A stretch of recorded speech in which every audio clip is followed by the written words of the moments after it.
Lorsqu'il s'agit de nos dirigeants, nous ne nous soucions pas autant que nous le devrions de la compétence, tant en politique qu'en affaires, déclare le docteur Thomas Chamorro Premuzic, psychologue et auteur de Why So Many Incompetents Men Become Leaders, pourquoi tant d'hommes incompétents deviennent-ils des leaders?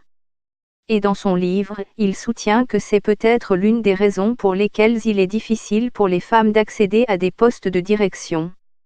À un moment donné, l'on se concentre plus sur ce que ces hommes charismatiques semblent apporter, plutôt que sur leur capacité réelle à diriger, explique Chamorro Premuzic.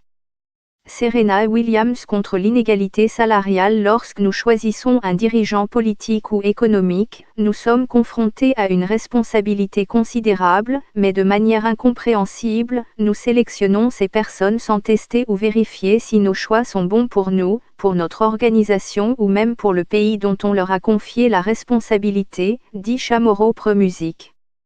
Nous prenons des décisions, ajoute Chamorro Premuzic, mais nous manquons de données pour voir si ces leaders sont performants ou non.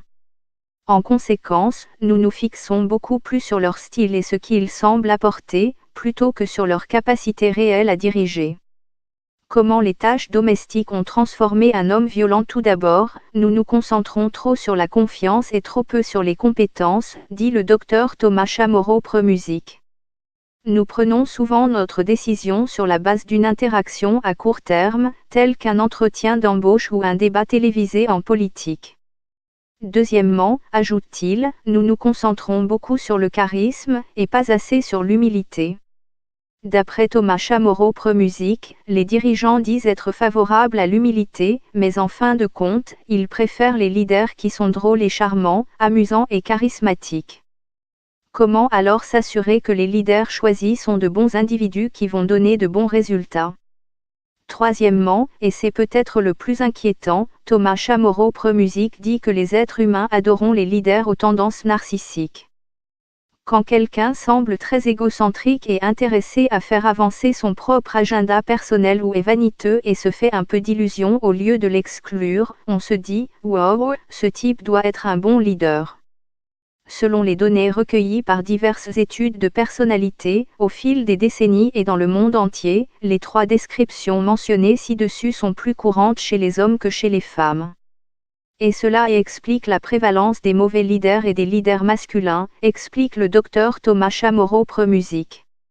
Les libertés à la poubelle, la casserole. Pourquoi répétons-nous les mêmes erreurs et choisissons la mauvaise personne? Peut-être que nous ne voulons pas vraiment la meilleure personne pour le poste, après tout, dit Chamorro Premuzic. Nous le voulons en théorie, bien sûr, mais où sont les preuves pour cela? Thomas Chamorro Premuzic affirme que la plupart du temps, les ressources humaines se concentrent sur les mêmes objectifs à court terme que les autres cadres de l'entreprise. En ces termes, cette personne fera bonne figure, cette personne résoudra ce problème rapidement, ou même cette personne n'exigera pas que l'organisation change. Les libertés à la poubelle, rouge à lèvres dans chaque organisation ou entreprise, les dirigeants doivent être évalués en fonction de l'impact qu'ils auront sur leurs équipes et leurs subordonnés et pourtant, ils sont mesurés et promus en fonction de leur façon de gérer avec la direction, souligne Thomas Chamorro Premuzic. Il y a 3 étapes clés que toute entreprise doit suivre si elle veut en finir avec les dirigeants incompétents, dit Chamorro Premuzic. Qu'il s'agisse d'embauche ou de vote, observez attentivement tous les signes et recherchez les qualités qui font les bons leaders. Kidjo, les Africains sont des machos 2. Nous devons apprendre à nous méfier de notre instinct. Oubliez votre intuition ou vos instincts et tournez plutôt vers les données, les chiffres. Dans la mesure du possible, recherchez des faits bruts et concrets, comme des résultats d'évaluation prédictifs, des résultats de tests psychométriques ou des preuves de rendement fondées sur l'efficacité réelle du leadership et non sur la capacité d'une personne à faire de la politique de bureau.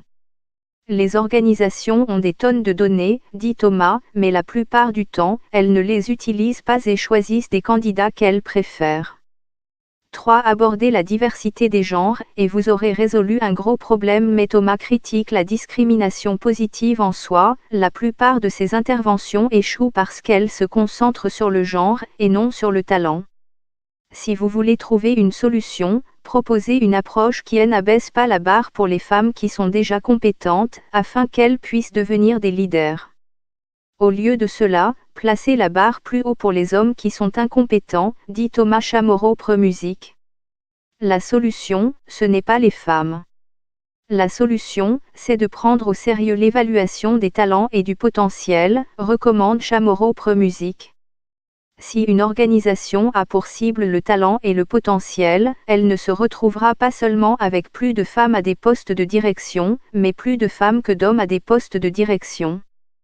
Thomas Chamorro Premusic dit que, selon les données disponibles, les femmes surpassent légèrement les hommes en ce qui concerne des caractéristiques telles que l'humilité, l'aptitude à l'encadrement, la conscience de soi, les aptitudes relationnelles et, surtout, les compétences. Dans la plupart des pays développés, les femmes réussissent mieux que les hommes à l'université, même dans les maîtrises en administration des affaires.